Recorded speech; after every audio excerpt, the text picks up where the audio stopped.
And welcome to the Thursday night live show, where we're just going to be discussing previous videos that I have done and what's going on, and answer any questions that anyone has. So just wait for a few people to come on, see what people got to say. I've just posted a video about the PM again and how veterans are turning their back. So be very interested to see what people have got to say about that. And I'd be more than happy to answer anyone's sort of questions, whether it's about joining the military, what's going on in the military, fitness tips.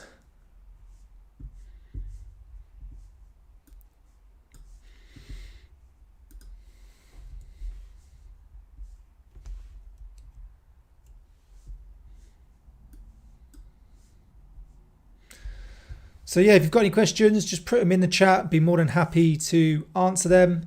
Like I said, be very interested to hear what people's views are on veterans possibly turning their back on Remembrance Sunday. They've pretty much had enough. If you've got any questions on training for the military, what goes on at basic, my sort of experiences, I would be very interested to see what sort of questions you got and how best I can help.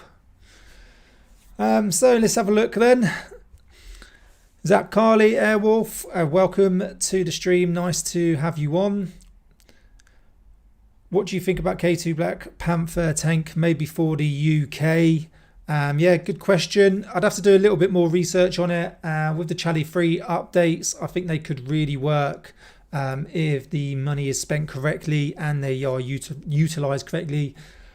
Charlie 2 was an absolute brilliant tank. The only time it obviously one was taken out and it had sort of one kill on operations was actually when the Ukrainians used it. Whenever the Brits have used the Charlie, they've got 100% non-fatality rate. So it's an absolute brilliant tank. So I think with the upgrade, I think Charlie 3 could be an absolute brilliant tank.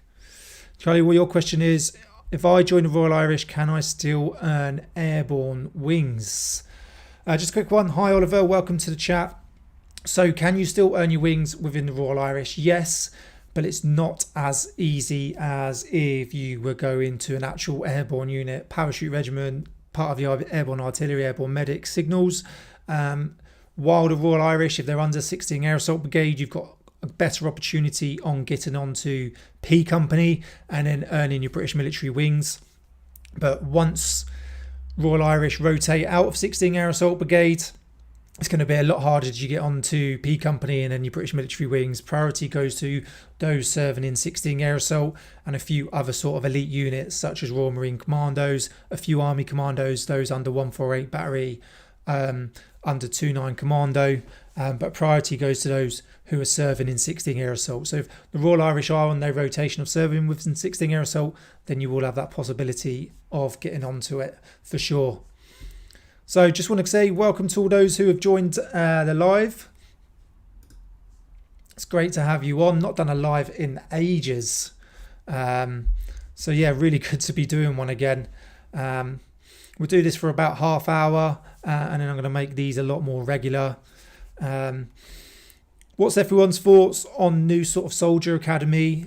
Basic training has changed. You've got the new Soldier Academy, slightly putting less pressure on you at the beginning and then making it harder as time goes on. So hopefully they get a better pass rate and they get more numbers through. So I'll be interested to see if anyone that is currently on in basic training doing the new Soldier Academy. What are the different roles in the parachute regiment? So I won't be able to remember them all as I didn't serve in the actual parachute regiment, but working with them closely, obviously you'll go in basically standard as a basic infantier, private soldier within a section. You've got mortars, you've then got recce platoon, you've then got their fire support, so sort of heavy machine guns, GMG, grenade machine gun, and then you've got other sort of roles like the stores, comms, MT for motor transport. So they're the main sort of roles you'll be looking at if you were joined to the parachute regiment. But when you first go across, you're more than likely just be sort of a bod as a private soldier within a section within a platoon and a company. So you're looking at joining the parachute regiment then, or is the Royal Irish more your choice? For those who are thinking of joining the Royal Irish, you do not have to be Irish. You can literally anywhere within the United Kingdom, as long as you're a UK citizen, you can join the Royal Irish. They are not full of the Irish, so don't worry about that if you're thinking about joining the Royal Irish.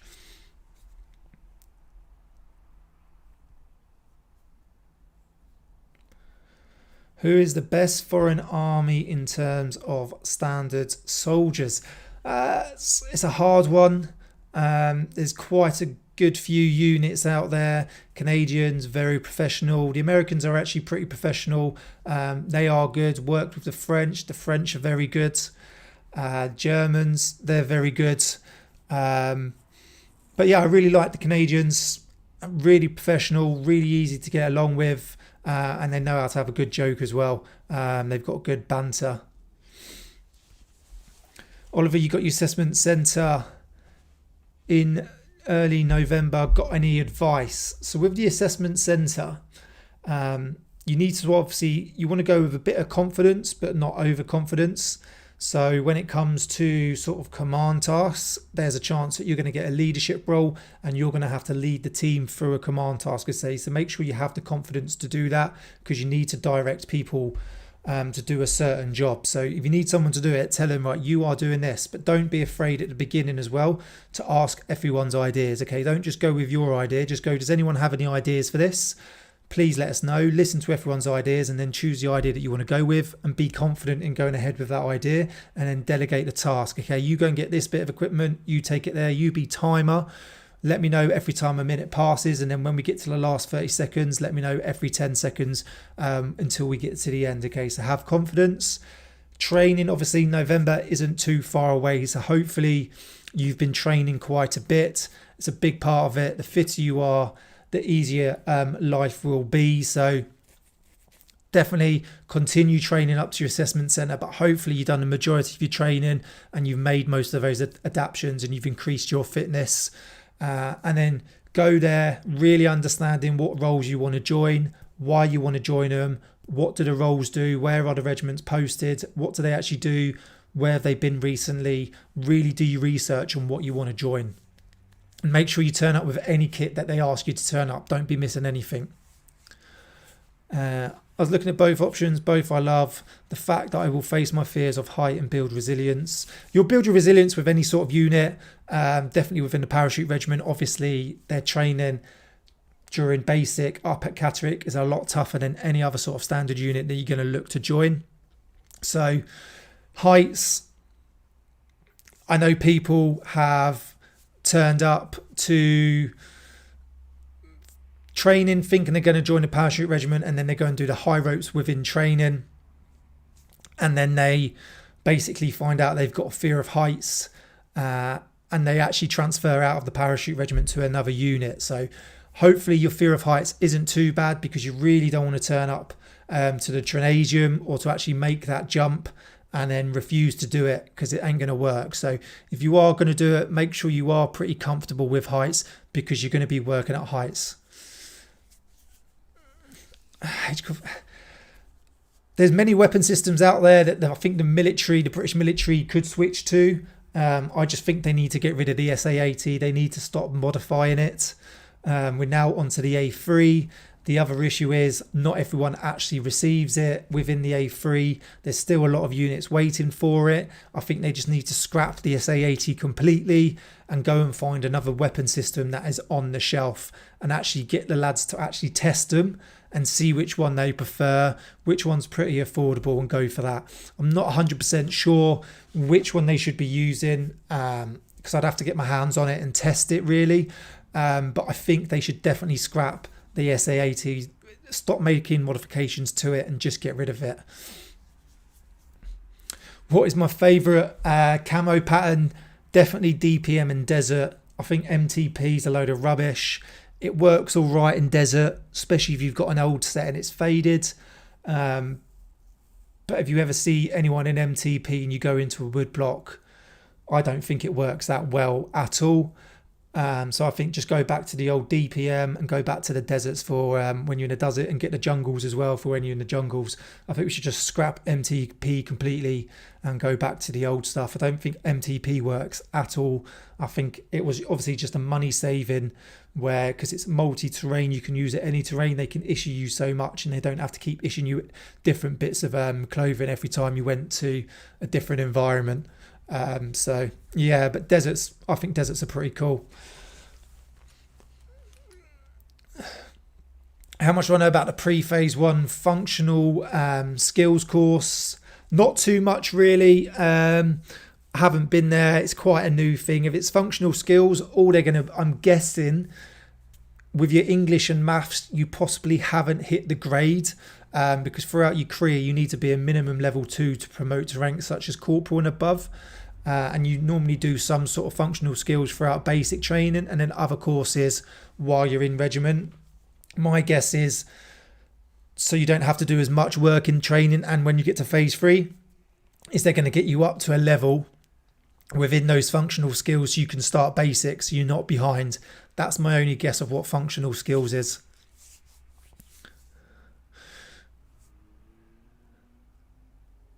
We seem to be kicking can down the road with equipment. This has been, if I think I've got that comment correct, this has been a massive issue. It wasn't throughout my entire career. Kit is a massive problem. We waste so much money on kit that is either useless or we don't need. The old Bergen system I thought was absolutely brilliant. You just needed to tailor it and make a few adaptations. They then brought out some crap Vertis, which I really didn't like. Some people did. I don't know why they just didn't look at the old Bergen system, see what modifications the lads made, and then just add that, adapt the shoulder strap slightly, make it a little bit more comfortable and better for your back, and then go ahead with that. Same with the helmets, same with body armour, boots as well. Oh, we're going to get everyone Altbergs. People buy Altbergs, and then they got some cheaply made Altbergs, and it was a waste of money, and they never worked. No one used them, and they scrapped that. Same with the sort of Akus. We're going to get Akus, but they never really got any decent ones. Same with the webbing. I just really go in and have a survey with the guys and girls, see what they use, see what they like, have a look at the kit they use, and spend the money on kit that will actually work instead of wasting it.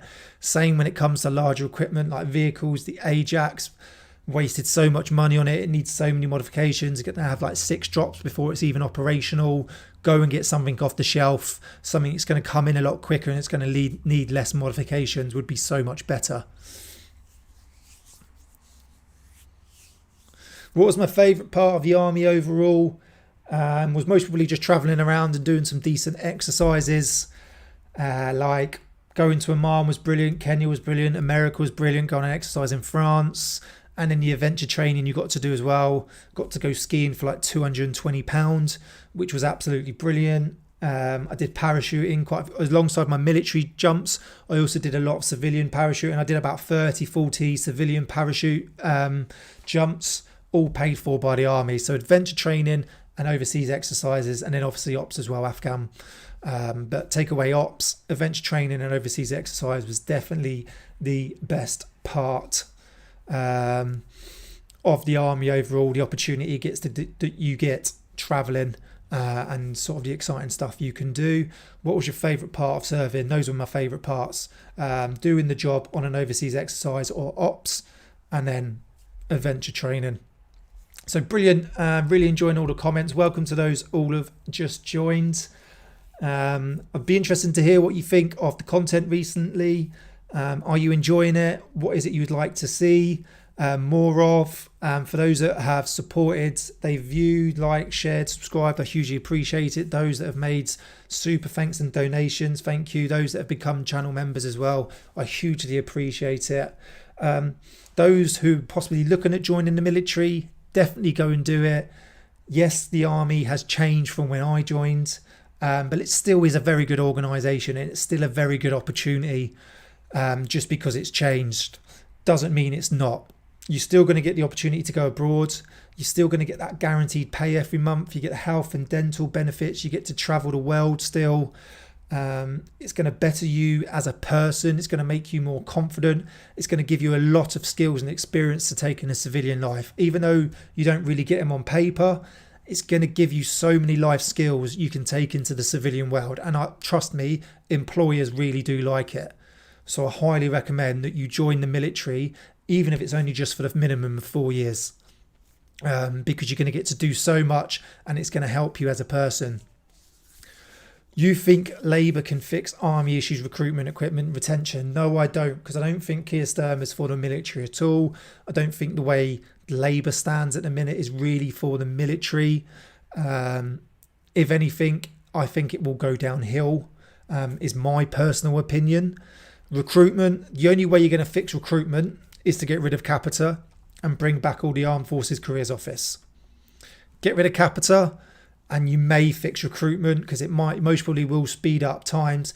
You're also going to get you guys that are going to go into, say, an Armed Forces Careers Office, and you're actually going to speak to someone who is currently serving and get a proper understanding of what it is you're going to do and what it is you're going to go through. Equipment is always going to be an issue. People like backhanders want to put money in their pocket. Until they actually start speaking to the guys on the ground and really understanding what they want, you won't fix the equipment issue, because they're always just going to waste money. But we do get good equipment, don't get me wrong. There's some absolutely brilliant equipment out there that guys are testing and using. It's just a lot of the time too much money spent on it, it's wasted. Retention, biggest way to fix retention is have some sort of war. Look at Afghan. People joined and people stayed for that. Pay's gone up, which is good. Fix the military housing, that will help. Go back to the old pension scheme, that will help retention. Better food, get rid of the civilian cooks.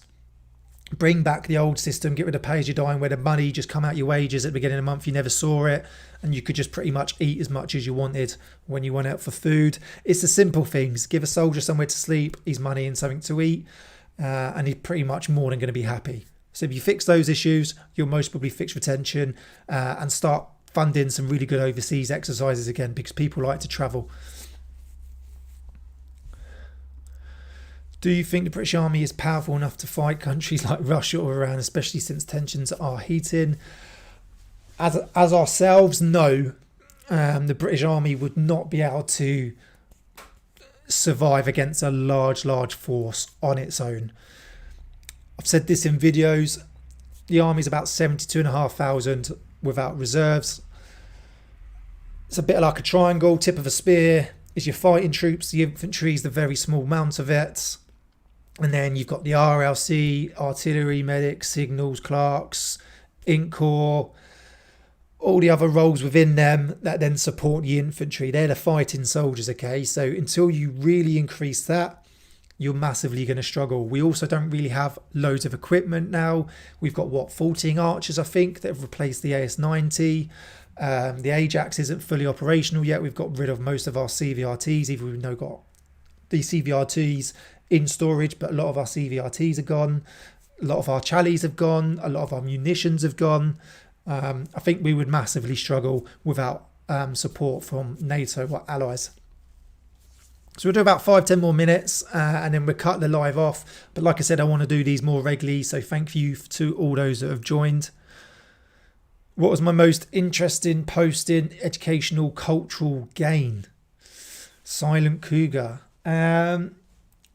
Interesting posting would definitely be Pirbright as a section commander, because obviously you're training civilians to soldiers.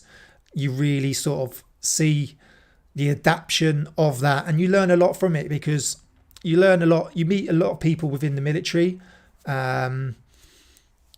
but actually going into as a section commander into Pirbright, you really build a sort of relationship with them. You fully understand them, and you watch them train, and obviously you have to really understand your job, know it inside out, and teach them. So definitely the most interesting posting I've done is definitely being a section commander, for sure. Yeah, by far. I really enjoyed that. So yeah, definitely is by far the best one. What else have we got? I'm losing track of the comments. Here we go. Took me longer to join than it did to get thrown out. You got thrown out.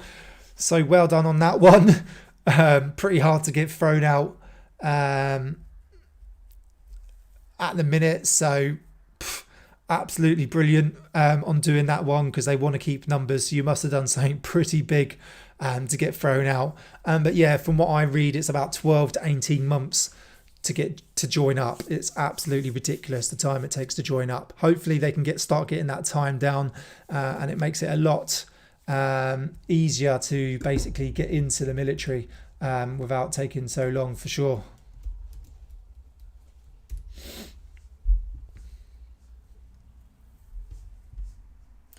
Um, 100% agree. Bring back the old system. It was fair, more fair, made you feel like one big family and valued you time in service, plus respected COs. Yeah, I think there's a lot they need to bring back. I think the army's changed way too much, for sure. We've definitely got rid of a lot of benefits that kept a lot of guys in. So yeah, I don't think they will bring them back, because it's all about money saving now. That, when the government need to save money, they go to the public sector. So that's just the way it is, which is a bit of a pain, because then the public sectors obviously suffer, and the military being one of them, for sure. So yeah, definitely an issue.